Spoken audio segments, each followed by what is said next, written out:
ఉమ్మిడి నియోజకవర్గం తాళరేవు మండలం పటవల గ్రామ సమీపంలో జరిగిన రోడ్డు ప్రమాదంలో దుర్మరణం చెందిన బాధిత కుటుంబాలను చికిత్స పొందుతున్న వారిని కాకినాడ ప్రభుత్వ సామాన్య ఆసుపత్రిలో కాకినాడ సిటీ ఎమ్మెల్యే వనమాడి కొండబాబు పరామర్శించారు.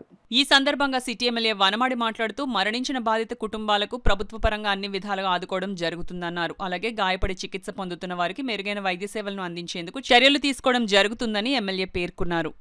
చాలా దురదృష్టకరమైన సంఘటన జరిగింది. ఈరోజు చాలా ఘోరం జరిగింది. చాలా బాధాకరం.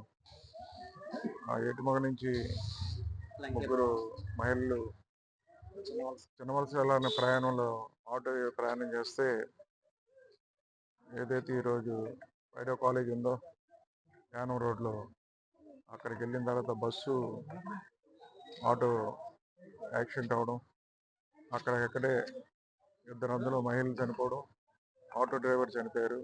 ఒక ఆమెకి అయితే కాలు చెయ్యి అన్ని ఇరిగిపోవడం జరిగింది. లక్ష్మి హాస్పిటల్లో జాయిన్ చేస్తాం, ఆవిడకి వైద్యం అందుతుంది. ఏదైనప్పటికీ ఘోరమైన ప్రమాదం ఇది.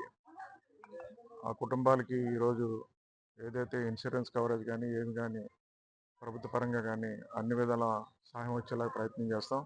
ఏదైనప్పుడు కూడా చనిపోయిన వాళ్ళని మళ్ళీ మనం తీసుకురాలేం, కానీ వాళ్ళ కుటుంబాలకి అన్ని విధాల ఆదుకునేలాగా ధైర్యాన్ని ఇచ్చి ఈరోజు సహకారం అందిస్తాం. ఏదైనప్పుడు కూడా వారి ఆత్మశాంతి కలగాలని, ఆ కుటుంబాలకి భగవంతుడు అన్ని విధాల ధైర్యాన్ని ఇచ్చి అన్ని విధాల సహకారాలు అందించాలని కోరుకుంటూ